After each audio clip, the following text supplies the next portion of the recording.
Hello guys, welcome back to Study Hub 24/7।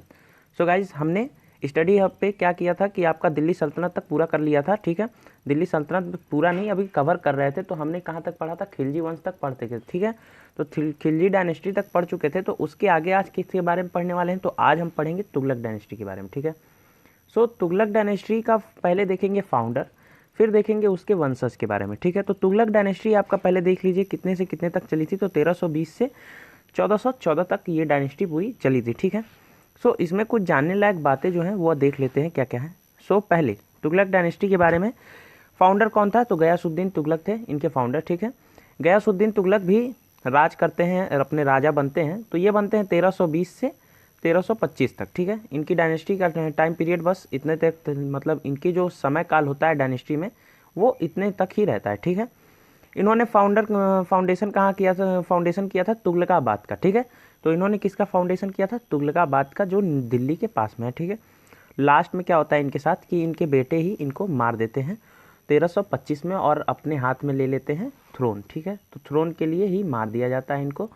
और इनको मारने वाले कौन थे? मोहम्मद बिन तुगलक। तो मोहम्मद बिन तुगलक क्या बनते हैं? अगले राजा बनेंगे फिर। सो अगले राजा कौन बने हैं? मोहम्मद बिन तुगलक, जो हमने पिछली अभी देखा। ठीक है, सो मोहम्मद बिन तुगलक 1325 से 1351, मतलब 1325 से लेकर 1351 तक राज करते हैं। इन्होंने बहुत सारी ऐसी योजनाएं लाई, ऐसे स्कीम्स लागू किए जो फेलियर भी हो गई। ठीक है ना, क्योंकि ये समय के साथ, समय से नहीं चलते थे, समय से बहुत आगे चलते थे और बहुत आगे जाने की वजह से इनके साथ धोखा हो गया। सो वो कुछ धोखाओं के बारे में पढ़ेंगे इसमें कि इन्होंने ऐसी क्या क्या चीज़ें लगाई थी। ठीक है, तो मोहम्मद बिन तुगलक को एक तो सबसे पहली जो बात है इनमें कि इनको सबसे मतलब कि पूरे दिल्ली सल्तनत में या सुल्तान्स में जो है इनको सबसे ज़्यादा पढ़ा लिखा माना जाता है। ठीक है ना, तो इनके पास हर चीज़ का नॉलेज था और हर चीज़ का एजुकेशन था, चाहे वो रिलीजियस का हो, रिलीजियस मैटर में या पढ़ाई लिखाई में, हर चीज़ में ये बहुत आगे थे। ठीक है, इन्होंने एक क्या किया, सबसे पहला काम जो किया इन्होंने क्या किया कि देवगिरी एक अपना कैपिटल बनाया और वहाँ से क्या किया, इन्होंने कंट्रोल करना चाहा साउथ इंडिया को। और वहाँ पे जो साउथ इंडिया में under the name of Daulatabad, Devagiri को कैपिटल बनाया दौलताबाद के रूप में। ठीक है, और फिर यहाँ से इन्होंने क्या किया, साउथ इंडिया को कंट्रोल करना शुरू किया। इन्होंने दूसरा काम क्या किया था कि कॉपर कॉइन का इंट्रोडक्शन इन्होंने ही करवाया था। कॉपर कॉइन इंट्रोड्यूस किया इंडिया में, इन्होंने ही किया था। ठीक है, तो मोहम्मद बिन तुगलक से पहला क्वेश्चन यही से बनता है कि हु इंट्रोड्यूस्ड कॉपर कॉइन या which ruler introduced copper coin? तो वो थे मोहम्मद बिन तुगलक। ठीक है, अच्छा, इनके जब इनका समय काल चल रहा था तो इन्होंने बहुत अच्छी सा एक तकवी लोन कहते हैं जिसको, इन्होंने लॉन्च किया था। ये स्कीम अब जाके हमारी गवर्नमेंट जो है हम किसानों को देती है। ये स्कीम इन्होंने 1325 में ही लागू कर दी थी। अब इस स्कीम में था क्या कि ये किसानों को लोन देते थे एग्रीकल्चर के लिए। अब सोच लीजिए इनका दिमाग कितना पढ़ा लिखा था, लेकिन उस समय के किसान क्या थे कि पैसा ले तो लेते थे मगर वो क्या करते थे, उससे किसानी ना करके उसी का खा पी जाते थे और कहीं नाली में पड़े रहते थे पी पा के। ठीक है, तो उनका काम यही था। तो ये स्कीम इसी वजह से फेल हो जाती है और इस स्कीम का कोई मतलब रोल नहीं रहता है इनके पूरे समय काल पे, और इसकी वजह से इनको पागल भी कहा जाता है बहुत सारे ऐसे स्कीम्स की वजह से।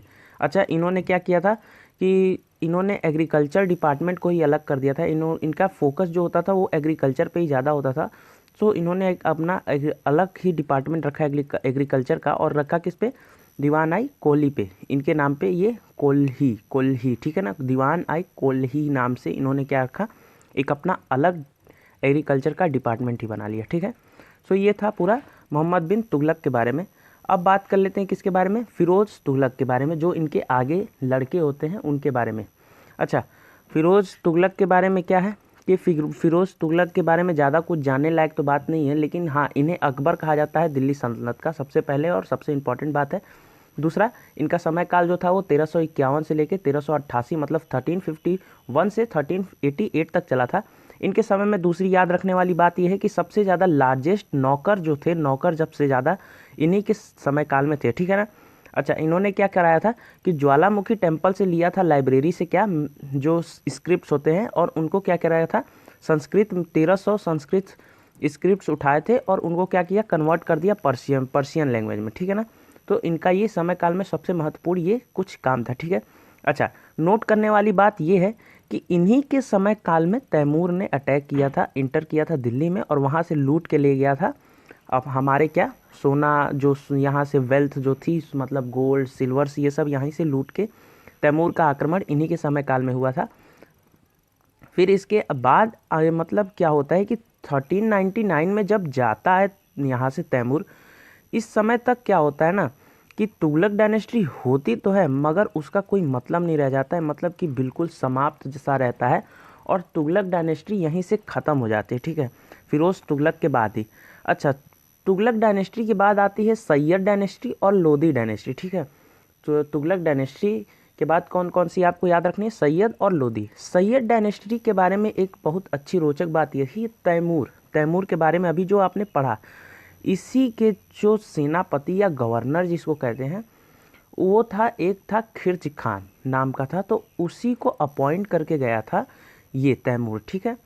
तो खिर्ज खान ने क्या किया था कि ये जब आप जानते हैं कि ब्लो कर गई थी पूरी एकदम तरह से, तुगलक डायनेस्टी ख़त्म हो गई थी, जिसकी वजह से खिर्ज खान ने क्या किया, अटैक कर दिया दिल्ली पे और दिल्ली को ही कैप्चर कर लिया, तुगलक डायनेस्टी के रूलर को उस समय मार दिया, ठीक है। सो उसके बाद क्या होता है कि ये दिल्ली पे मतलब कैप्चर करके और अपना डायनेस्टी लगाते हैं, ठीक है। लेकिन इनका जो डायनेस्टी जो 1414 से लेकर 1451 तक चलने वाली डायनेस्टी थी, इसमें क्या होता है 1451 में लास्ट जो प्रिंस थे इनके, आलम शाह जिनका नाम था, ये इतने कमज़ोर हो गए थे, इतने कमज़ोर कि इन्होंने बहलोल लोदी कौन है, बहलोल लोदी आपको आगे पता चलेगा कि ये बहलोल लोदी जो है लोदी वंशज के फाउंडर थे, ठीक है ना। तो इन्होंने क्या किया था कि उनको अपना थ्रोन पकड़ा के और चले गए, चुपचाप रिटायर हो गए, ये इतने कमज़ोर आलम शाह हो गए थे। तो सैयद डायनेस्टी कब ख़त्म होती है, आलम शाह क्या करते हैं, अपना थ्रोन पकड़ते हैं, ऐसे कहते हैं लीजिए श्रीमान, और बहलोल लोदी को फ्री में गिफ्ट करके चले जाते हैं। तो ये थी सैयद डायनेस्टी की कहानी जो 1451 से लेके 1414 से लेके 1451 तक चलती है, ठीक है। फिर आते हैं लोदीज क्या काम करते हैं कि लोदीज में सबसे पहले आते हैं बहलोल लोदी जो फाउंडर थे, ठीक है। बहलोल लोदी जो फाउंडर थे उनके बारे में पहले पढ़ना है, ठीक है। तो बहलोल लोदी फाउंडर थे सबसे पहली बात, और फिर वो अफ़गान के थे। बस इतनी चीज़ें इनमें से इनके बारे में याद रखनी है आपको। याद तो बस एक ही चीज़ रखना है कि बहलोल लोदी क्या थे, फाउंडर थे, ठीक है। फिर बात आती है सिकंदर लोदी की। तो सिकंदर लोदी को लोदीज़ में सबसे ग्रेटेस्ट माना जाता है, और इन्होंने क्या किया था कि इनका सबसे बड़ा काम ये था कि इन्होंने हिंदूज़ के टेम्पल्स को डिस्ट्रॉय किया था जो उस समय सारे मुस्लिम रूलर्स करते थे, ठीक है।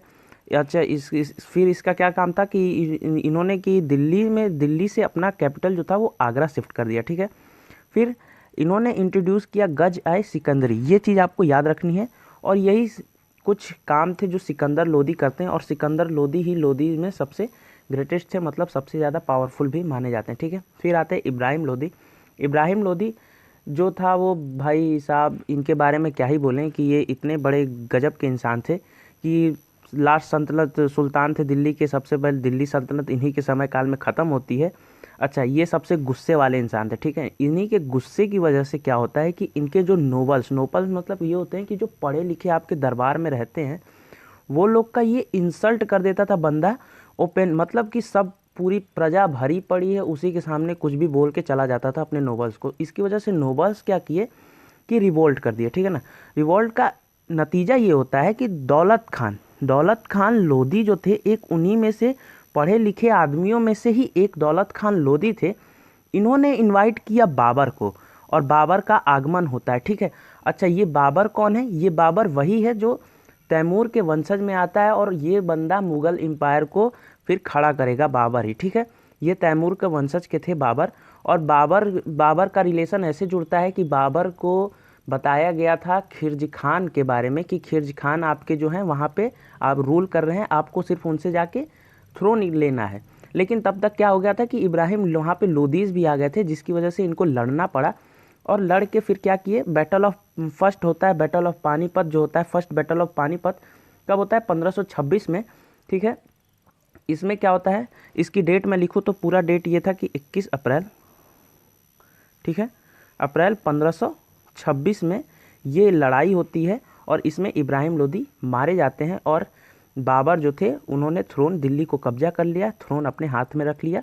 और ये सब होता क्यों है? क्योंकि इब्राहिम लोदी के गुस्से की वजह से, इसीलिए कहते हैं गुस्सा कम किया जाता है। ठीक है, तो ये पूरा था दिल्ली सल्तनत के बारे में। हम अगले वीडियो में आपके क्या पढ़ने वाले हैं, मुगल एम्पायर पूरा पढ़ेंगे। ठीक है, so guys thank you for watching this video. अगर आप यहाँ तक जुड़े हैं तो हमारे वीडियोज़ को लाइक कीजिए और ज़्यादा से ज़्यादा लोगों तक शेयर कीजिए, ताकि इस चैनल को ज़्यादा से ज़्यादा सपोर्ट मिल सके। So guys thank you for watching this.